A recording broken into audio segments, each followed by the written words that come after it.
ਗੁਰੂ ਗ੍ਰੰਥ ਤੇ ਗੁਰੂ ਪੰਥ। ਲੇਖਕ ਸਰਦਾਰ ਕੰਵਰ ਅਜੀਤ ਸਿੰਘ ਜੀ।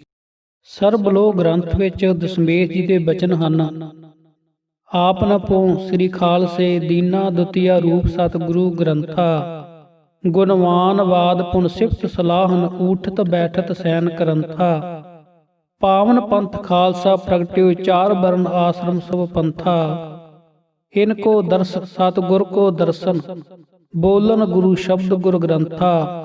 ਦਵਾਦਸ ਰੂਪ ਸਤਿਗੁਰੂ ਏਕ ਹੀ ਦਵਾਦਸ ਭਾਣ ਪ੍ਰਗਟ ਹਰ ਜਨਤਾ। ਪ੍ਰਤੱਖ ਕਲਾ ਪਾਰ ਬ੍ਰਹਮ ਤਨੀਸ਼ੈ ਗ੍ਰੰਥ ਪੰਥ ਖਾਲਸ ਵਰਤੰਤਾ। ਦਾਸ ਗੋਬਿੰਦ ਫਤਿਹ ਸਤਿਗੁਰ ਕੋ ਖਾਸ ਗ੍ਰੰਥ ਗੁਰੂ ਰੂਪ ਬਦੰਤਾ। ਅਰਥ, ਮੈਂ ਆਪਣਾ ਆਪ ਖਾਲਸੇ ਨੂੰ ਅਰਪ ਦਿੱਤਾ ਅਤੇ ਮੇਰਾ ਦੂਸਰਾ ਰੂਪ ਸਤਿਗੁਰੂ ਗ੍ਰੰਥ ਸਾਹਿਬ ਹੈ। ਇਸ ਗੁਰੂ ਗ੍ਰੰਥ ਦੀ ਸ਼ਰਨ ਵਿੱਚ ਬੈਠ ਕੇ ਪਰਮੇਸ਼ਰ ਦੇ ਗੁਣ ਗਾਉਣੇ ਅਤੇ ਸਿਫਤ ਸਲਾਹ ਕਰਨੀ ਚਾਹੀਦੀ ਹੈ। ਚਾਰ ਵਰਨਾਂ ਤੇ ਚਾਰੇ ਆਸ਼ਰਮਾਂ ਵਾਲਾ ਪਰਮ ਪਵਿੱਤਰ ਖਾਲਸਾ ਪੰਥ ਪ੍ਰਗਟ ਹੋਇਆ ਹੈ। ਇਸ ਖਾਲਸੇ ਦੇ ਦਰਸ਼ਨ ਗੁਰੂ ਦੇ ਸਰੀਰਕ ਦਰਸ਼ਨ ਹਨ ਅਤੇ ਗੁਰੂ ਗ੍ਰੰਥ ਸਾਹਿਬ ਦੇ ਸ਼ਬਦ ਪੜ੍ਹਨ ਨਾਲ ਗੁਰੂ ਨਾਲ ਗੱਲਾਂ ਹੁੰਦੀਆਂ ਹਨ। ਇਸ ਗ੍ਰੰਥ ਪੰਥ ਦੇ ਖਾਲਸ ਵਰਤਾਰੇ ਵਿੱਚ ਪਾਰ ਬ੍ਰਹਮ ਪਰਮੇਸ਼ਰ ਦੀ ਪ੍ਰਤੱਖ ਕਲਾ ਵਰਤ ਰਹੀ ਹੈ। ਮੈਂ ਗੋਬਿੰਦ ਦਾਸ ਰੂਪ ਵਿੱਚ ਇਸ ਖਾਸ ਗ੍ਰੰਥ ਨੂੰ ਗੁਰੂ ਦਾ ਰੂਪ ਜਾਣ ਕੇ ਫਤਿਹ ਬੁਲਾਉਂਦਾ ਹਾਂ। ਇਸ ਤਰ੍ਹਾਂ ਦਸਮ ਪਿਤਾ ਨੇ ਸਰੀਰਕ ਤੌਰ ਤੇ ਖਾਲਸੇ ਵਿੱਚ ਅਭੇਦਤਾ ਜ਼ਾਹਿਰ ਕੀਤੀ ਹੈ ਅਤੇ ਆਤਮਿਕ ਤੌਰ ਤੇ ਸ੍ਰੀ ਗੁਰੂ ਗ੍ਰੰਥ ਸਾਹਿਬ ਵਿੱਚ ਜੋਤ ਕਰਕੇ ਇੱਕਮਿਕ ਹਨ। ਦੂਸਰੇ ਤੌਰ ਤੇ ਵੀ ਜੇ ਦੇਖਿਆ ਜਾਵੇ ਤਾਂ ਸਰੀਰ, ਪਿੰਡ ਅਤੇ ਜੀਓ ਆਤਮਿਕ ਜੋਤ ਨਾਲ ਇਹ ਸਰੀਰ ਦੀ ਖੇਡ ਚੱਲ ਰਹੀ ਹੈ। ਸਰੀਰ ਤੋਂ ਬਗੈਰ ਜੋਤ ਨਹੀਂ ਟਿਕ ਸਕਦੀ ਤੇ ਜੇ ਕਿਤੇ ਸਰੀਰ ਤੋਂ ਬਗੈਰ ਕਿਸੇ ਘਰ ਵਿੱਚ ਕੋਈ ਬੋਲਣ ਲੱਗ ਜਾਵੇ ਤਾਂ ਲੋਕ ਭੂਤ ਮੰਨਦੇ ਹਨ ਅਤੇ ਆਤਮਿਕ ਜੋਤ ਬਗੈਰ ਇਹ ਸਰੀਰ ਮਿੱਟੀ ਦੀ ਇੱਕ ਢੇਰੀ ਹੈ। ਅਕਾਲੀ ਹੁਕਮ ਅੰਦਰ ਸ੍ਰੀ ਗੁਰੂ ਰਾਮਦਾਸ ਮਹਾਰਾਜ ਅਤੇ ਪੰਚਮ ਪਿਤਾ ਦਾ ਸਿਰਜਿਆ ਸ੍ਰੀ ਹਰਿਮੰਦਰ ਸਾਹਿਬ ਵਿੱਚ ਸ੍ਰੀ ਗੁਰੂ ਗ੍ਰੰਥ ਸਾਹਿਬ ਦੇ ਪ੍ਰਕਾਸ਼ ਰੂਪ ਵਿੱਚ ਗੁਰੂ ਸਾਹਿਬ ਦੀ ਆਤਮਾ ਨਿਵਾਸ ਕਰ ਰਹੀ ਹੈ ਅਤੇ ਸ੍ਰੀ ਗੁਰੂ ਹਰਗੋਬਿੰਦ ਸਾਹਿਬ ਜੀ ਦੇ ਕਰ ਕਮਲਾਂ ਦੀ ਰਚਨਾ ਸ੍ਰੀ ਅਕਾਲ ਤਖਤ ਸਾਹਿਬ ਗੁਰੂ ਦਾ ਸਰੀਰ ਵਿਦਮਾਨ ਹੈ। ਆਤਮਾ ਨਿਰੰਕਾਰ ਦਾ ਸਰੂਪ ਅਦ੍ਰਿਸ਼ਟ ਹੈ।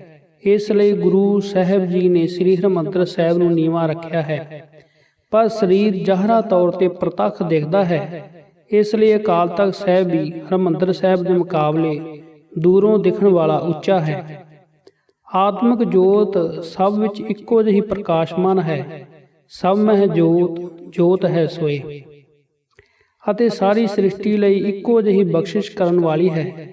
ਇਸ ਲਈ ਹਰਿਮੰਦਰ ਸਾਹਿਬ ਦੇ ਗੁਰੂ ਸਾਹਿਬ ਨੇ ਸਭ ਲਈ ਚਾਰ ਦਰਵਾਜ਼ੇ ਰੱਖੇ ਹੋਏ ਹਨ ਅਤੇ ਆਤਮਿਕ ਭੋਜਨ ਲਈ ਅਕਾਲੀ ਬਾਣੀ ਦਾ ਭੰਡਾਰ ਸ੍ਰੀ ਗੁਰੂ ਗ੍ਰੰਥ ਸਾਹਿਬ ਬਿਰਾਜਮਾਨ ਹਨ। ਕਿਸੇ ਦੇਸ਼, ਨਸਲ, ਰੰਗ, ਜਾਤ, ਧਰਮ ਜਾਂ ਫਿਰਕੇ ਦਾ ਬੰਦਾ ਹੋਵੇ, ਪਰਮਾਤਮਾ ਸਭ ਲਈ ਇੱਕੋ ਜਿਹਾ ਦਿਆਲੂ ਹੈ। ਇਸ ਲਈ ਹਰਿਮੰਦਰ ਅੰਦਰ ਸਭ ਦੀ ਅਰਦਾਸ ਪ੍ਰਵਾਨ ਹੈ, ਸਭ ਦੀ ਭੇਟਾ ਪ੍ਰਵਾਨ ਹੁੰਦੀ ਹੈ। ਇੱਥੇ ਖਾਲਸਾ ਪੰਥ ਦਾ ਪ੍ਰਵਾਨਿਤ ਜੈਕਾਰਾ ਬੋਲੇ ਸੋ ਨਿਹਾਲ ਸਤਿ ਸ੍ਰੀ ਅਕਾਲ ਨਹੀਂ ਬੁਲਾਇਆ ਜਾਂਦਾ ਅਤੇ ਖਾਲਸੇ ਦੀ ਦੇਗ ਤੇ ਫਤਿਹ ਦੀ ਕਾਮਨਾ ਵੀ ਨਹੀਂ ਕੀਤੀ ਜਾਂਦੀ। ਸ੍ਰੀ ਗੁਰੂ ਗ੍ਰੰਥ ਸਾਹਿਬ ਸਾਰੇ ਧਰਮਾਂ ਦੇ ਸਾਂਝੀਵਾਲਤਾ ਦਾ ਪ੍ਰਤੀਕ ਹੋਣ ਕਰਕੇ ਬਾਕੀ ਸਾਰੇ ਪੂਰਬੀ ਅਤੇ ਪੱਛਮੀ ਧਰਮਾਂ ਨਾਲ ਸੰਬੰਧਿਤ ਪ੍ਰਭੂ ਨਾਮ ਰਾਮ, ਰਹੀਮ, ਹਰੀ, ਪਰਮੇਸ਼ਰ, ਅੱਲਾਹ ਆਦਿ ਦਰਜ ਹਨ। ਪਰ ਸ਼ਾਇਦ ਵਾਹਿਗੁਰੂ ਖਾਲਸੇ ਦਾ ਗੁਰਮੰਤਰ ਪ੍ਰਗਟ ਰੂਪ ਵਿੱਚ ਨਹੀਂ ਹੈ, ਪਰ ਗੁਪਤ ਰੂਪ ਵਿੱਚ ਕਿਤੇ ਵਾਹੋ, ਕਿਤੇ ਵਾਹਾ ਦੇ ਰੂਪ ਵਿੱਚ, ਕਿਤੇ ਗੁਰੂ ਦੇ ਰੂਪ ਵਿੱਚ ਮਿਲਦਾ ਹੈ। ਆਤਮਾ ਵਿੱਚ ਮਿਲਾਵਟ ਦੀ ਕੋਈ ਗੁੰਜਾਇਸ਼ ਨਹੀਂ। ਇਸ ਲਈ ਹਰਿਮੰਦਰ ਸਾਹਿਬ ਵਿੱਚ ਨਿਰੋਲ ਸ੍ਰੀ ਗੁਰੂ ਗ੍ਰੰਥ ਸਾਹਿਬ ਦੀ ਬਾਣੀ, ਦਸਮ ਪਿਤਾ ਦੀ ਬਾਣੀ, ਪੰਚਮ ਪਿਤਾ ਤੋਂ ਪ੍ਰਮਾਣਿਤ ਬਾਣੀ ਭਾਈ ਗੁਰਦਾਸ ਜੀ ਜਾਂ ਕਲਗੀਧਰ ਮਹਾਰਾਜ ਤੋਂ ਪ੍ਰਮਾਣਿਤ ਭਾਈ ਨੰਦ ਲਾਲ ਜੀ ਦੀ ਬਾਣੀ ਦਾ ਹੀ ਕੀਰਤਨ ਹੋ ਸਕਦਾ ਹੈ। ਹੋਰ ਕੋਈ ਬਾਹਰਲੀ ਰਚਨਾ ਨਹੀਂ ਪੜ੍ਹੀ ਜਾਂਦੀ ਅਤੇ ਨਾ ਹੀ ਕਥਾ ਹੋ ਸਕਦੀ ਹੈ, ਕਿਉਂਕਿ ਕਥਾ ਵਿੱਚ ਕਥਾਵਾਚਕ ਦੇ ਨਿੱਜੀ ਵਿਚਾਰ ਅਤੇ ਨਿੱਜੀ ਅਨੁਭਵ ਸ਼ਾਮਲ ਹੁੰਦੇ ਹਨ ਜੋ ਗੁਰੂ ਦੀ ਬਰਾਬਰੀ ਨਹੀਂ ਕਰ ਸਕਦਾ। ਇਤਿਹਾਸਕ ਤੌਰ ਤੇ ਸ੍ਰੀ ਗੁਰੂ ਅਰਜਨ ਦੇਵ ਮਹਾਰਾਜ ਜੀ ਦੇ ਗੁਰਬਾਣੀ ਦੀ ਕਥਾ ਕਰਨ ਦੇ ਸਬੂਤ ਮਿਲਦੇ ਹਨ। ਸੋ ਗੁਰੂ ਸਾਹਿਬ ਤਾਂ ਸਮਰੱਥ ਸਨ, ਕੋਈ ਹੋਰ ਉਹਨਾਂ ਦੀ ਬਰਾਬਰੀ ਨਹੀਂ ਕਰ ਸਕਦਾ।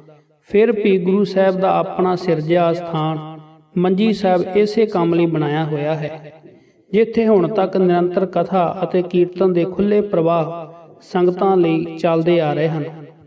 ਪਰਮੇਸ਼ਰ ਦੇ ਹੁਕਮ ਅਨੁਸਾਰ ਸ੍ਰੀ ਗੁਰੂ ਰਾਮਦਾਸ ਮਹਾਰਾਜ ਅਤੇ ਪੰਚਮ ਪਿਤਾ ਨੇ ਸ਼ਾਇਦ ਹਰਿਮੰਦਰ ਸਾਹਿਬ ਇਸ ਖਿਆਲ ਨਾਲ ਡਿਜ਼ਾਈਨ ਕੀਤਾ ਹੈ ਕਿ ਭਵਜਲ ਰੂਪੀ ਸੰਸਾਰ ਸਮੁੰਦਰ ਸਰੋਵਰ ਭਾਵ ਆਪਣੀ ਰਚੀ ਮਾਇਆ ਦੇ ਅੰਦਰ ਹੀ ਪਰਮੇਸ਼ਰ ਨਿਰਗੁਣ ਰੂਪ ਹਰੀ ਮੰਦਰ ਵਿੱਚ ਬਿਰਾਜਮਾਨ ਹੈ। ਆਪੀ ਨ ਆਪ ਸਾਜਿਓ, ਆਪੀ ਨ ਰਚਿਓ ਨਾਉ, ਦੂਈ ਕੁਦਰਤ ਸਾਜੀ ਹੈ, ਕਰ ਆਸਣ ਡਿਠੋ ਚਾਉ। ਇਸ ਤੱਕ ਪਹੁੰਚਣ ਲਈ ਗੁਰੂ ਰੂਪ ਕੋਲ ਦੀ ਲੋੜ ਪੈਂਦੀ ਹੈ। ਗੁਰ ਪੌੜੀ ਬੇੜੀ ਗੁਰੂ, ਗੁਰ ਤੁਲਹਾ ਹਰ ਨਾਉ। ਹਰਿਮੰਦਰ ਸਾਹਿਬ ਅਤੇ ਅਕਾਲ ਤਖ਼ਤ ਸਾਹਿਬ ਦੇ ਵਿਚਕਾਰ ਦੋ ਨਿਸ਼ਾਨ ਸਾਹਿਬ ਗੁਰੂ ਸਾਹਿਬ ਵੱਲੋਂ ਬਖਸ਼ਿਆ ਸਿਧਾਂਤ ਮੀਰੀ ਪੀਰੀ ਸੰਤ ਸਿਪਾਹੀ ਅਤੇ ਨਿਰਗੁਣ ਸਰਗੁਣ ਸਰੂਪ ਜੀਓ ਅਤੇ ਪਿੰਡ ਦੇ ਪ੍ਰਤੀਕ ਹਨ। ਇਸ ਲਈ ਗੁਰਦੇਵ ਨੇ ਇਸ ਸਿਧਾਂਤ ਨੂੰ ਪੂਰਾ ਕਰਨ ਲਈ ਹਰਿਮੰਦਰ ਦੇ ਸਾਹਮਣੇ ਅਕਾਲ ਤਖ਼ਤ ਸਾਹਿਬ ਖੁਦ ਆਪਣੇ ਹੱਥਾਂ ਨਾਲ ਸਿਰਜਿਆ ਹੈ। ਇੱਥੇ ਹੀ ਸਤਿਗੁਰੂ ਜੀ ਨੇ ਸ਼ਸਤਰ ਧਾਰਨ ਕੀਤੇ। ਹਰਿਮੰਦਰ ਰੂਪ ਸੰਤ ਅਤੇ ਅਕਾਲ ਤਖ਼ਤ ਰੂਪ ਸਿਪਾਹੀ ਦੇ ਸੁਮੇਲ ਨਾਲ ਹੀ ਖਾਲਸਾ ਪੰਥ ਦੀ ਸੰਪੂਰਨਤਾ ਹੁੰਦੀ ਹੈ। ਨਿਰਗੁਣ ਰੂਪ ਫਕੀਰੀ ਜਮਾਲ ਨੂੰ ਹਰ ਕੀਰਤ ਰੂਪ ਭੋਜਨ ਚਾਹੀਦਾ ਹੈ ਅਤੇ ਸਰਗੁਣ ਰੂਪ ਸ਼ਾਹੀ ਜਲਾਲ ਨੂੰ ਰੋਟੀ ਕੱਪੜਾ ਮਕਾਨ ਪੈਸਾ ਆਦਿ ਸਭ ਕੁਝ ਚਾਹੀਦਾ ਹੈ, ਜੋ ਕਿ ਸ਼ਾਸਤਰਾਂ ਦੇ ਅਧੀਨ ਹੈ। ਇਸ ਲਈ ਅਕਾਲ ਤਖ਼ਤ ਸਾਹਿਬ ਤੇ ਸ੍ਰੀ ਗੁਰੂ ਗ੍ਰੰਥ ਸਾਹਿਬ ਪ੍ਰਕਾਸ਼ ਤੋਂ ਉੱਚੇ ਗੁਰੂ ਸਾਹਿਬ ਅਤੇ ਹੋਰ ਸ਼ਹੀਦ ਸਿੰਘਾਂ ਦੇ ਸ਼ਸਤਰ ਸੁਭਾਏਮਾਨ ਹਨ। ਇਹਨਾਂ ਦੇ ਦਰਸ਼ਨ ਕਰਨ ਨਾਲ ਗੁਰੂ ਖਾਲਸੇ ਨੂੰ ਜਬ ਆਵ ਕੀ ਔਦ ਨਿਧਾਨ ਬਣੈ, ਅਤ ਹੀ ਰਣ ਮੈਂ ਤਬ ਜੂਝ ਮਰਾਉ ਦੀ ਪ੍ਰੇਰਨਾ ਮਿਲਦੀ ਹੈ ਅਤੇ ਖਾਲਸੇ ਦੀ ਦੇਗ ਤੇ ਫਤਿਹ ਦਾ ਬੋਲਾ ਖਾਲਸੇ ਨੂੰ ਚੜ੍ਹਦੀ ਕਲਾ ਵੱਲ ਲਿਜਾਂਦਾ ਹੈ। ਅਧਿਆਤਮ ਗੁਣਾਂ ਦਾ ਖਜ਼ਾਨਾ ਸ੍ਰੀ ਗੁਰੂ ਗ੍ਰੰਥ ਸਾਹਿਬ ਆਤਮ ਤਰੱਕੀ ਲਈ ਗਿਆਨ ਖੜਗ ਫੜ ਕੇ ਵਿਕਾਰਾਂ ਤੇ ਫਤਿਹ ਪਾਉਣ ਦੀ ਪ੍ਰੇਰਨਾ ਦੇ ਰਿਹਾ ਹੈ। ਗਿਆਨ ਖੜਗ ਲੈ ਮਨ ਸਿਉ ਲੂਝੈ, ਮਨ ਸਾਹਮਣੇ ਸਮਾਈ ਹੈ ਅਤੇ ਪੰਥਕ ਜਥੇਬੰਦੀ ਨੂੰ ਮਜ਼ਬੂਤ ਕਰਕੇ ਜ਼ੁਲਮ ਨਾਲ ਟੱਕਰ ਲੈਣ ਲਈ ਅਕਾਲ ਤਖ਼ਤ ਸਾਹਿਬ ਦਸਮ ਗ੍ਰੰਥ ਉਪਦੇਸ਼ ਕਰ ਰਿਹਾ ਹੈ। ਆਸ ਕਿਰਪਾਨ ਖੰਡੋ ਖੜਕ ਤੁਬਕ ਤਬ ਅਰਤੀਰ, ਸੈਬ ਸਰੋਹੀ ਸਹਿਥੀ ਜਹ ਹਮਾਰਾ ਪੀਰ। ਜਿੱਥੇ ਹਰਿਮੰਦਰ ਸਾਹਿਬ ਸਾਰੇ ਸੰਸਾਰ ਲਈ ਸੱਚੇ ਉਪਦੇਸ਼ ਦਾ ਸਾਂਝਾ ਸਥਾਨ ਹੈ, ਉੱਥੇ ਅਕਾਲ ਤਖ਼ਤ ਸਾਹਿਬ ਖਾਲਸਾ ਪੰਥ ਦਾ ਨਿੱਜੀ ਸਥਾਨ ਹੈ। ਖਾਲਸਾ ਪੰਥ ਦੀ ਚੜ੍ਹਦੀ ਕਲਾ ਲਈ ਗੁਰਮਤੇ ਇੱਥੇ ਹੀ ਹੁੰਦੇ ਆਏ ਹਨ। ਇੱਥੋਂ ਹੀ ਖਾਲਸਾ ਦਲ ਕਸੂਰ ਦੀ ਜਿੱਤ ਅਤੇ ਹੋਰ ਮੁਹਿੰਮਾਂ ਲਈ ਜੈਕਾਰੇ ਛੱਡ ਕੇ ਨਗਾਰੇ ਦੀ ਚੋਟ ਨਾਲ ਚੜ੍ਹਾਈ ਕਰਦਾ ਆ ਰਿਹਾ ਹੈ। ਗੁਰੂ ਕੇ ਬਾਅਦ ਜੈਤੋਂ ਦੇ ਮੋਰਚਿਆਂ ਲਈ ਅਤੇ ਹੋਰ ਰਾਜਨੀਤਿਕ ਪ੍ਰਾਪਤੀਆਂ ਲਈ ਇੱਥੋਂ ਹੀ ਫੈਸਲੇ ਹੁੰਦੇ ਹਨ। ਗੁਰਬਾਣੀ ਕੀਰਤਨ ਦੇ ਨਾਲ ਨਾਲ ਕਥਾ, ਢਾਡੀ ਵਾਰਾਂ, ਕਵੀ ਦਰਬਾਰ ਅਤੇ ਹੋਰ ਲੈਕਚਰ ਇੱਥੇ ਹੀ ਹੁੰਦੇ ਰਹੇ ਹਨ। ਹਰਿਮੰਦਰ ਸਾਹਿਬ ਹਰ ਇੱਕ ਲਈ ਹਰ ਥਾਂ ਜਾਣ ਦੀ ਖੁੱਲ੍ਹ ਹੈ, ਪਰ ਅਕਾਲ ਤਖ਼ਤ ਸਾਹਿਬ ਤੇ ਖਾਸ ਥਾਂ ਤੇ ਕੇਵਲ ਅੰਮ੍ਰਿਤਧਾਰੀ ਰਹਿਤ ਬੈਤ ਵਿੱਚ ਪੂਰਾ ਸਿੰਘ ਹੀ ਜਾ ਸਕਦਾ ਹੈ। ਇਸ ਲਈ ਸ੍ਰੀ ਅਕਾਲ ਤਖ਼ਤ ਸਾਹਿਬ ਦੇ ਬਾਹਰ ਇੱਕ ਬੋਰਡ ਲੱਗਿਆ ਹੈ, ਜਿਸ ਉੱਪਰ ਇਸ ਤਰ੍ਹਾਂ ਲਿਖਿਆ ਹੈ, ਇੱਥੇ ਬਾਕੀ ਹਰ ਧਰਮ ਦੇ ਬੰਦੇ ਦੀ ਅਰਦਾਸ ਭੇਟਾਂ ਪ੍ਰਵਾਨ ਹੋਵੇਗੀ, ਪਰ ਜਿਸ ਅੰਮ੍ਰਿਤਧਾਰੀ ਸਿੱਖ ਨੇ ਕੋਈ ਕੁਰੈਤ ਕੀਤੀ ਹੈ ਜਾਂ ਰਹਿਤ ਵਿੱਚ ਕੋਈ ਕਮੀ ਦਿਖਾਈ ਹੈ, ਉਸ ਦੀ ਭੇਟਾ ਪ੍ਰਵਾਨ ਨਹੀਂ ਹੋਵੇਗੀ, ਨਾ ਹੀ ਅਰਦਾਸ ਹੋਵੇਗੀ, ਜਦ ਤੱਕ ਉਹ ਪੰਜ ਪਿਆਰਿਆਂ ਕੋਲ ਬਖਸ਼ਿਆ ਨਹੀਂ ਜਾਂਦਾ। ਇਸ ਲਈ ਅਕਾਲੀ ਫੂਲਾ ਸਿੰਘ ਜਥੇਦਾਰ ਅਕਾਲ ਤਖ਼ਤ ਸਾਹਿਬ ਵੱਲੋਂ ਮਹਾਰਾਜਾ ਰਣਜੀਤ ਸਿੰਘ ਨੂੰ ਕੋਰੜੇ ਮਾਰਨ ਦੀ ਸਜ਼ਾ ਸੁਣਾਈ ਗਈ ਸੀ ਅਤੇ ਉਸ ਗੁਰੂ ਦੇ ਪਿਆਰੇ ਨੇ ਨਿਮਾਣਾ ਸਿੱਖ ਬਣ ਕੇ ਭੁੱਲ ਬਖਸ਼ਾਈ ਸੀ ਅਤੇ ਇਹ ਵਰਤਾਰਾ ਹੁਣ ਵੀ ਚੱਲ ਰਿਹਾ ਹੈ। ਹਰਿਮੰਦਰ ਸਾਹਿਬ ਵਿੱਚ ਬਿਰਾਜਮਾਨ ਨਿਰਗੁਣ ਸਰੂਪ ਨਾਸ਼ਵਾਨ ਨਹੀਂ, ਪਰ ਸਰਗੁਣ ਸਰੂਪ ਨਾਸ਼ਵਾਨ ਹੈ। ਇਸ ਲਈ ਹਰਿਮੰਦਰ ਸਾਹਿਬ ਵਾਲਾ ਨਿਸ਼ਾਨ ਸਾਹਿਬ ਉੱਚਾ ਹੈ ਅਤੇ ਅਕਾਲ ਤਖ਼ਤ ਸਾਹਿਬ ਵੱਲ ਦਾ ਨਿਸ਼ਾਨ ਸਾਹਿਬ ਛੋਟਾ ਹੈ। ਇਸ ਤੋਂ ਇਲਾਵਾ ਖਾਲਸਾ ਪੰਥ ਨੂੰ ਦਸ਼ਮੇਸ਼ ਪਿਤਾ ਜੀ ਨੇ ਸ੍ਰੀ ਗੁਰੂ ਗ੍ਰੰਥ ਸਾਹਿਬ ਦੇ ਤਾਬਿਆ ਰੱਖਿਆ ਸੀ, ਜੋ ਹਰਿਮੰਦਰ ਸਾਹਿਬ ਦਾ ਉੱਚਾ ਨਿਸ਼ਾਨ ਇਸ ਸਿਧਾਂਤ ਨੂੰ ਵੀ ਪ੍ਰਗਟ ਕਰਦਾ ਹੈ। ਖਾਲਸਾ ਅਕਾਲ ਪੁਰਖ ਕੀ ਫੌਜ, ਪ੍ਰਗਟਿਓ ਖਾਲਸਾ ਪਰਮਾਤਮ ਕੀ ਮੌਜ। ਇਸ ਅਕਾਲੀ ਫੌਜ ਨੇ ਸ੍ਰੀ ਗੁਰੂ ਗ੍ਰੰਥ ਸਾਹਿਬ ਅੰਦਰ ਪ੍ਰਗਟ ਅਕਾਲੀ ਗੁਣ ਦਇਆ, ਧਰਮ, ਸਤ, ਸੰਤੋਖ, ਨਿਰਭਉ, ਨਿਰਵੈਰਤਾ ਅਤੇ ਪਰਮੇਸ਼ਰ ਦੀ ਭਗਤੀ ਮਾਰਗ ਤੇ ਚੱਲ ਕੇ ਇਹਨਾਂ ਗੁਣਾਂ ਦਾ ਪਸਾਰਾ ਸੰਸਾਰ ਵਿੱਚ ਕਰਨਾ ਹੈ। ਇਸ ਲਈ ਵੱਡੇ ਘੱਲੂਘਾਰੇ ਵੇਲੇ ਜਦ ਤਕਰੀਬਨ 30-35 ਹਜ਼ਾਰ ਖਾਲਸਾ ਪਰਮਾਤਮ ਕੀ ਮੌਜ ਨਾਲ ਜਾ ਮਿਲਿਆ, ਬਰਨਾਲੇ ਸੋਦਰ ਦੇ ਪਾਠ ਪਿੱਛੋਂ ਇੱਕ ਸਿੰਘ ਨੇ ਕਲਗੀਆਂ ਵਾਲੇ ਨੂੰ ਆਜਿਜ਼ ਅਤੇ ਮਸਕੀਨੀ ਵਾਲਾ ਪ੍ਰੇਮ ਭਰਿਆ ਤਾਨਾ ਮਾਰਿਆ ਸੀ ਕਿ ਗ੍ਰੰਥ ਨੂੰ ਪੰਥ ਦੇ ਲੜ ਲਾਇਆ ਸੀ, ਇਸ ਲਈ ਪੰਥ ਜੋ ਨਾ ਰਹਾ ਤੋ ਗ੍ਰੰਥ ਕੌਣ ਮਾਨੇਗਾ। ਕਲਗੀਆਂ ਵਾਲੇ ਨੇ ਐਸੀ ਕਲਾ ਵਰਤਾਈ ਕਿ 1 ਸਾਲ ਦੇ ਅੰਦਰ ਹੀ ਪੰਥ ਨੇ ਲਾਹੌਰ ਫਤਿਹ ਕੀਤੀ ਅਤੇ ਮੁੜ 1984 ਤੱਕ ਅਜਿਹਾ ਘੱਲੂਘਾਰਾ ਨਹੀਂ ਵਾਪਰਿਆ। ਨਿਰਗੁਣ ਸਰੂਪ ਸੰਤ ਤੋਂ ਉਪਦੇਸ਼ ਮਿਲਦਾ ਹੈ। ਫਰੀਦਾ ਜੋ ਤੈ ਮਾਰਨ ਮੁਕੀਆਂ, ਤਿਨਾ ਨਾ ਮਾਰੇ ਘੁੰਮ, ਆਪਣਾ ਘਰ ਜਾਈਏ ਪੈਰ ਤਿਨਾਂ ਦੇ ਚੁੰਮ। ਪੜ ਅੱਖਰ ਇਹੋ ਬੁੱਝੀਐ, ਮੂਰਖ ਹੈ ਨਾਲ ਨਾ ਲੁੱਝੀਐ। ਗੁਰੂ ਦੇ ਸਰਗੁਣ ਰੂਪ ਅਕਾਲ ਤਖਤ ਤੋਂ ਉਪਦੇਸ਼ ਮਿਲਦਾ ਹੈ। ਜਬੈ ਬਾਣ ਲਾਗੈ ਤਬੈ ਰੋਸ ਜਾਗੈ, ਬਚਿੱਤਰ ਨਾਟਕ ਦਸਮ ਗ੍ਰੰਥ। ਗੁਰ ਕੀ ਨਿੰਦਾ ਨਾ ਸੁਣੀ ਕਾਨ, ਭੇਟ ਕਰੈ ਤੇ ਸੰਗ ਕਿਰਪਾਨ। ਰਹਿਤਨਾਮੇ। ਅਤੇ ਖਾਲਸਾ ਪੰਥ ਦਾ ਪਿਛਲੇ 300 ਸਾਲ ਦਾ ਇਤਿਹਾਸ ਇਸੇ ਸਿਧਾਂਤ ਦੇ ਆਲੇ ਦੁਆਲੇ ਘੁੰਮ ਰਿਹਾ ਹੈ। ਸਤਿਗੁਰਾਂ ਦਾ ਨਿਰਗੁਣ ਸਰੂਪ ਸ੍ਰੀ ਗੁਰੂ ਗ੍ਰੰਥ ਸਾਹਿਬ ਦੀ ਬਾਣੀ 3 ਗੁਣਾਂ ਵਾਲੀ ਮਾਇਆ ਤੋਂ ਨਿਰਲੇਪ ਹੈ, ਪਰ ਸਰਗੁਣ ਸਰੂਪ ਇਸ ਮਾਇਆ ਦਾ ਬਣਿਆ ਹੋਣ ਕਰਕੇ ਇਸ ਤੇ ਸਥੂਲ ਅਤੇ ਸੂਖਸ਼ਮ ਮਾਇਆ ਦੀ ਛਾਇਆ ਪੈ ਸਕਦੀ ਹੈ। ਇਸ ਲਈ ਅਕਾਲ ਤਖਤ ਸਾਹਿਬ ਦੇ ਵਾਰਸਾਂ ਨੂੰ ਹਰਿਮੰਦਰ ਵਿੱਚੋਂ ਆਵਾਜ਼ ਆਉਂਦੀ ਹੈ, ਤਖਤ ਰਾਜਾ ਸੋ ਬਹਿ ਜੇ ਤਖਤੈ ਲਾਇਕ ਹੋਈ, ਜਿਨੀ ਸੱਚ ਪਛਾਣਿਆ ਸੱਚ ਰਾਜੇ ਸਈ। ਸ੍ਰੀ ਗੁਰੂ ਗ੍ਰੰਥ ਸਾਹਿਬ ਵਿੱਚ ਇਸ ਸੂਖਮ ਮਾਇਆ ਤੋਂ ਬਚਣ ਦੀ ਜੋ ਸੇਧ ਦਿੱਤੀ ਗਈ ਹੈ, ਜੈਸਾ ਸੰਕ ਬਿਸਿਰ ਸਿਉ ਹੈ ਰੇ, ਤੈਸੋ ਹੀ ਇਹ ਪਰ ਗ੍ਰਹਿ। ਉਸ ਨੂੰ ਹੀ ਵਿਸਥਾਰ ਨਾਲ ਕਹਾਣੀਆਂ ਦੇ ਰੂਪ ਵਿੱਚ ਦਸਮੇਸ਼ ਜੀ ਨੇ ਦਸਮ ਗ੍ਰੰਥ ਦੇ ਚਰਿਤਰੋਪਾਖਿਆਨ ਭਾਗ ਵਿੱਚ ਦਰਜ ਕੀਤਾ ਹੈ, ਤਾਂ ਕਿ ਖਾਲਸਾ ਹਰ ਪੱਖੋਂ ਸਚਿਆਰ ਬਣ ਕੇ ਸਫਲਤਾ ਪੂਰਵਕ ਚੜ੍ਹਦੀ ਕਲਾ ਵਿੱਚ ਰਹੇ। ਇਸੇ ਲਈ ਨਵਾਬ ਕਪੂਰ ਸਿੰਘ ਵਰਗੇ ਦੂਰ ਅੰਦੇਸ਼ ਗੁਰੂ ਕੇ ਸਿੱਖਾਂ ਨੇ ਜਦ ਅਕਾਲ ਤਖਤ ਸਾਹਿਬ ਦੀ ਦੁਬਾਰਾ ਉਸਾਰੀ ਕੀਤੀ ਤਾਂ ਦਸਮ ਗ੍ਰੰਥ ਦਾ ਪ੍ਰਕਾਸ਼ ਕੇਵਲ ਅਕਾਲ ਤਖਤ ਸਾਹਿਬ ਤੇ ਹੀ ਕੀਤਾ ਅਤੇ ਥੜਾ ਸਾਹਿਬ ਵੱਲੋਂ ਉਤਰ ਰਹੀਆਂ ਪੌੜੀਆਂ ਦੀ ਮਹਿਰਾਬ ਦੇ ਅੰਦਰਵਾਰ ਚਰਿਤਰੋਪਾਖਿਆਨ ਵਿੱਚੋਂ ਇਹ ਸਤਰਾਂ ਲਿਖੀਆਂ ਹੋਈਆਂ ਸਨ, ਜੋ ਕਿ ਨਵੀਂ ਉਸਾਰੀ ਇਮਾਰਤ ਵਿੱਚੋਂ ਗਾਇਬ ਹਨ। ਸੁਧ ਜਬ ਤੇ ਹਮ ਧਰੀ ਬਚਨ ਗੁਰ ਦਇ ਹਮਾਰੇ, ਪੂਤ ਇਹ ਪ੍ਰਾਣ ਤੋਹੇ ਪ੍ਰਾਣ ਜਬ ਲਗ ਘਟ ਥਾਰੇ, ਨਿਜ ਨਾਰੀ ਕੇ ਸਾਥ नेहो तुम नित बढ़इयो, पर नारी की सेज भूल सुपने हूं न जइयो। चरित्र 21। दसां ही गुरु साहब ने कदे भी किसी नूं अपना धर्म त्याग के सिख धर्म अपनाउण लई नहीं कहा, बल्कि सब नूं कहा कि जे तू मुसलमान है तां चंगा मुसलमान बन।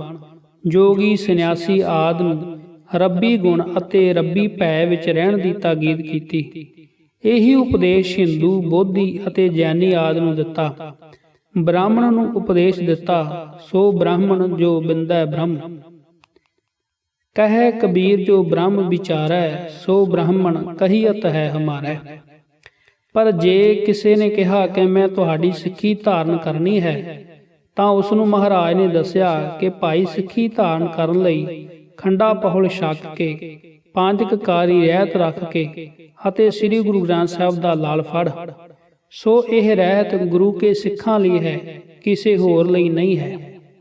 ਸਭ ਨੂੰ ਪਤਾ ਹੈ ਕਿ ਸਾਡੇ ਦੇਸ਼ ਦਾ ਸੰਵਿਧਾਨ ਬਣਾਉਣ ਵਾਲੇ ਬਹੁਤੇ ਕਾਂਗਰਸ ਪਾਰਟੀ ਦੇ ਬੰਦੇ ਸੀ, ਜੋ ਆਪ ਗਾਂਧੀ ਟੋਪੀ ਅਤੇ ਗਾਂਧੀ ਖੱਦਰ ਦੇ ਕੱਪੜੇ ਪਾਉਂਦੇ ਸਨ, ਜੋ ਕਿ ਕਾਂਗਰਸ ਪਾਰਟੀ ਦੇ ਵਿਧਾਨ ਅਨੁਸਾਰ ਸੀ। ਪਰ ਵਿਧਾਨ ਕਿਉਂਕਿ ਸਾਰੇ ਦੇਸ਼ ਲਈ ਲਾਗੂ ਹੋਣਾ ਸੀ, ਇਸ ਲਈ ਵਿਧਾਨ ਘਾੜਤਾਂ ਨੇ ਗਾਂਧੀ ਖੱਦਰ ਅਤੇ ਗਾਂਧੀ ਟੋਪੀ ਪਹਿਨਣ ਲਈ ਵਿਧਾਨ ਵਿੱਚ ਕਿਤੇ ਨਹੀਂ ਲਿਖਿਆ।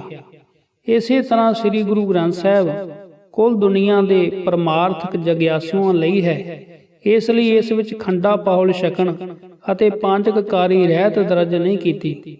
ਇਹ ਕੇਵਲ ਗੁਰੂ ਕੇ ਸਿੱਖਾਂ ਲਈ ਰਹਿਤਨਾਮਿਆਂ ਵਿੱਚ ਦਰਜ ਹੈ। ਹੁਣ ਜਿਹੜੇ ਲੋਕ ਇਹ ਕਹਿੰਦੇ ਹਨ ਕਿ ਜੇ ਸਿੱਖ ਬਣ ਲਈ ਖੰਡਾ ਪਾਹੁਲ ਅਤੇ ਪੰਜਕਕਾਰੀ ਰਹਿਤ ਦੀ ਕੋਈ ਲੋੜ ਨਹੀਂ, ਕਿਉਂਕਿ ਇਹ ਸ੍ਰੀ ਗੁਰੂ ਗ੍ਰੰਥ ਸਾਹਿਬ ਵਿੱਚ ਨਹੀਂ, ਮੰਨ ਲੈਣਾ ਚਾਹੀਦਾ ਹੈ ਕਿ ਉਹ ਅਗਿਆਨਤਾ ਦੇ ਸਮੁੰਦਰ ਵਿੱਚ ਗੋਤੇ ਖਾ ਰਹੇ ਹਨ।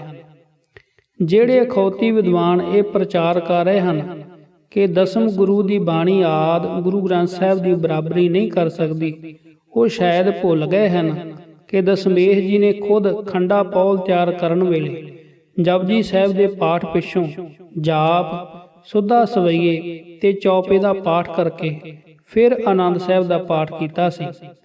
ਪਰੰਪਰਾ ਅਨੁਸਾਰ ਹੁਣ ਵੀ ਖੰਡਾ ਪਾਹੁਲ ਤਿਆਰ ਕਰਨ ਵੇਲੇ ਇਸੇ ਤਰਤੀਬ ਨਾਲ ਹੀ ਇਹ ਬਾਣੀਆਂ ਪੜ੍ਹੀਆਂ ਜਾਂਦੀਆਂ ਹਨ।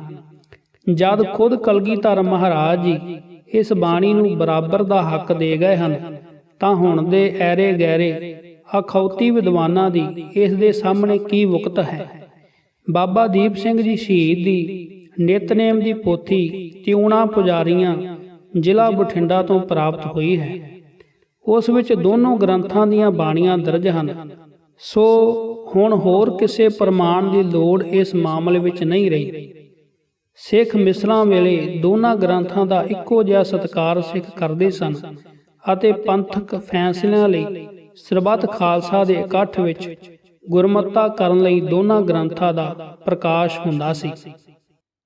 ਜੌਹਨ ਮੈਲਕਮ ਨੇ 1812 ਈਸਵੀ ਵਿੱਚ ਲਿਖੀ ਆਪਣੀ ਕਿਤਾਬ ਸੈਚ ਆਫ ਦਾ ਸਿਕਸ ਵਿੱਚ ਇਸ ਤਰ੍ਹਾਂ ਦਰਜ ਕੀਤਾ ਹੈ, when the chief and principal leaders are seated on front of Adi Granth and ਦਸਵਾਂ ਪਾਤਸ਼ਾਹ ਜੀ ਕਾ ਗ੍ਰੰਥ, they all bowed their head before these scriptures and acclaimed, Waheguru ji ਕਾ ਖਾਲਸਾ ਵਾਹਿਗੁਰੂ ਜੀ ਕੀ ਫਤਿਹ। A great quantity of cake made of wheat, butter and sugar are then placed before the volume of their sacred writings, ਜਿਸ ਦਾ ਪੰਜਾਬੀ ਵਿੱਚ ਉਲੱਥਾ ਇਸ ਤਰ੍ਹਾਂ ਹੈ।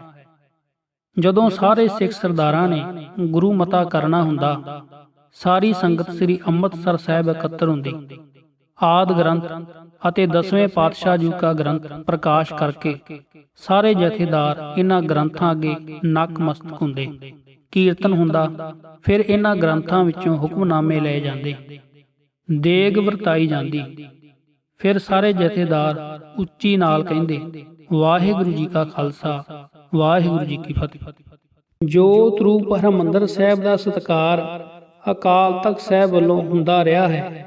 ਇਸੇ ਲਈ ਅਕਾਲ ਤਖਤ ਸਾਹਿਬ ਵੱਲ ਦਾ ਨਿਸ਼ਾਨ ਸਾਹਿਬ ਛੋਟਾ ਹੈ। ਸ੍ਰੀ ਹਰਿਮੰਦਰ ਸਾਹਿਬ ਵਿਖੇ ਸ੍ਰੀ ਗੁਰੂ ਗ੍ਰੰਥ ਸਾਹਿਬ ਮਹਾਰਾਜ ਦਾ ਪ੍ਰਕਾਸ਼ ਅਤੇ ਕੀਰਤਨ ਤਖਤ ਸਾਹਿਬ ਤੋਂ ਪਹਿਲਾਂ ਸ਼ੁਰੂ ਹੁੰਦਾ ਹੈ। ਸ਼ਾਮ ਨੂੰ ਸੋਦਰ ਦਾ ਪਾਠ ਵੀ ਤਖਤ ਸਾਹਿਬ ਤੇ ਹਰਿਮੰਦਰ ਸਾਹਿਬ ਸ਼ੁਰੂ ਹੋਣ ਤੋਂ ਪਿੱਛੋਂ ਹੁੰਦਾ ਹੈ। ਐਸਾ ਵੀ ਪੜ੍ਹਨ ਨੂੰ ਮਿਲਿਆ ਹੈ ਕਿ ਤਖਤ ਸਾਹਿਬ ਤੇ ਸਰਬੱਤ ਖਾਲਸੇ ਦੇ ਲਈ ਫੈਸਲਿਆਂ ਲਈ ਅਰਦਾਸ ਹਰਿਮੰਦਰ ਸਾਹਿਬ ਹੁੰਦੀ ਰਹੀ ਹੈ।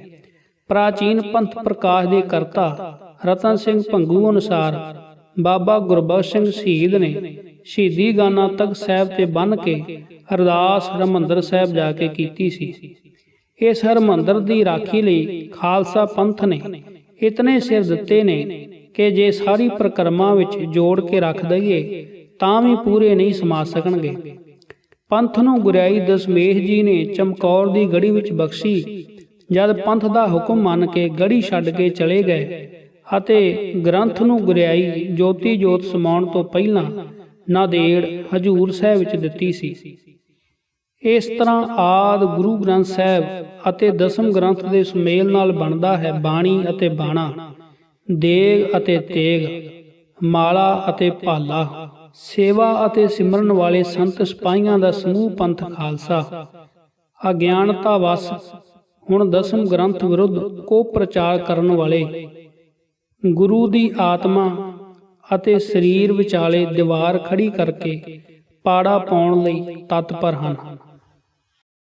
ਆਦਿ ਸ੍ਰੀ ਗੁਰੂ ਗ੍ਰੰਥ ਸਾਹਿਬ ਦਾ ਸਦਕਾ ਗੁਰੂ ਕੇ ਸਿੱਖ ਪਰਮਾਤਮਾ ਦੇ ਨਾਮ ਵਿੱਚ ਲੀਨ ਹੋ ਕੇ ਵੈਰਾਗੀ, ਤਿਆਗੀ, ਦਇਆ, ਧਰਮ, ਸਤ, ਸੰਤੋਖ ਅਤੇ ਹੋਰ ਰੱਬੀ ਗੁਣਾਂ ਵਾਲੇ ਸੰਤ ਬਣ ਗਏ। ਦਸਮੇਸ਼ ਪਿਤਾ ਜੀ ਨੇ ਆਪਣੀਆਂ ਦਸਮ ਗ੍ਰੰਥ ਦੀਆਂ ਰਚਨਾਵਾਂ ਦੁਆਰਾ ਇਹਨਾਂ ਸੰਤਾਂ ਨੂੰ ਖੰਡੇ, ਕਿਰਪਾਨਾਂ, ਤੀਰ ਕਮਾਨ ਅਤੇ ਭਾਲਿਆਂ ਨਾਲ ਸਜਾ ਕੇ ਮਸਤ ਹਾਥੀਆਂ ਨਾਲ ਟੱਕਰ ਲੈਣ ਵਾਲੇ, 1.25 ਲੱਖ ਨਾਲ ਲੜਨ ਵਾਲੇ, ਦੁਨਿਆਵੀ ਤਖਤਾਂ ਨਾਲ ਟੱਕਰ ਲੈਣ ਵਾਲੇ ਨਿਰਭਉ ਸਿੰਘ ਸ਼ੇਰ ਬਣਾ ਦਿੱਤਾ। ਸਾਡੇ ਦੇਸ਼ ਵਿੱਚ ਪਹਿਲਾਂ ਇੱਕ ਵਰਗ ਸੰਤਾਂ ਦਾ ਸੀ ਅਤੇ ਦੂਸਰਾ ਵਰਗ ਰਾਜਪੂਤ ਨਿਰੋਲ ਸਿਪਾਹੀ ਸੀ।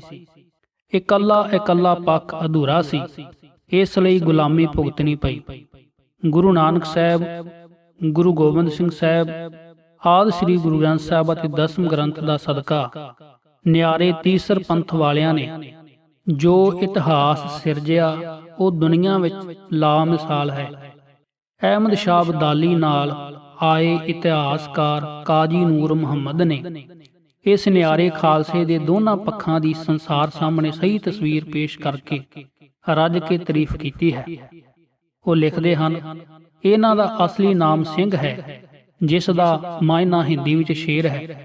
ਜਦ ਇਹ ਮੈਦਾਨੇ ਜੰਗ ਵਿੱਚ ਹੁੰਦੇ ਹਨ ਤਾਂ ਸ਼ੇਰ ਵਾਂਗ ਵੈਰੀ ਤੇ ਝਪਟਦੇ ਹਨ ਅਤੇ ਜਦ ਅਮਨ ਵਿੱਚ ਹੁੰਦੇ ਹਨ ਤਾਂ ਇੰਨੇ ਦਿਆਲੂ ਹੁੰਦੇ ਹਨ ਕਿ ਹਾਤਮ ਤਾਈ, ਈਰਾਨ ਦਾ ਇੱਕ ਬਾਦਸ਼ਾਹ ਜੋ ਬਹੁਤ ਦਿਆਲੂ ਸੀ, ਨੂੰ ਮਾਤ ਪਾ ਦਿੰਦੇ ਹਨ।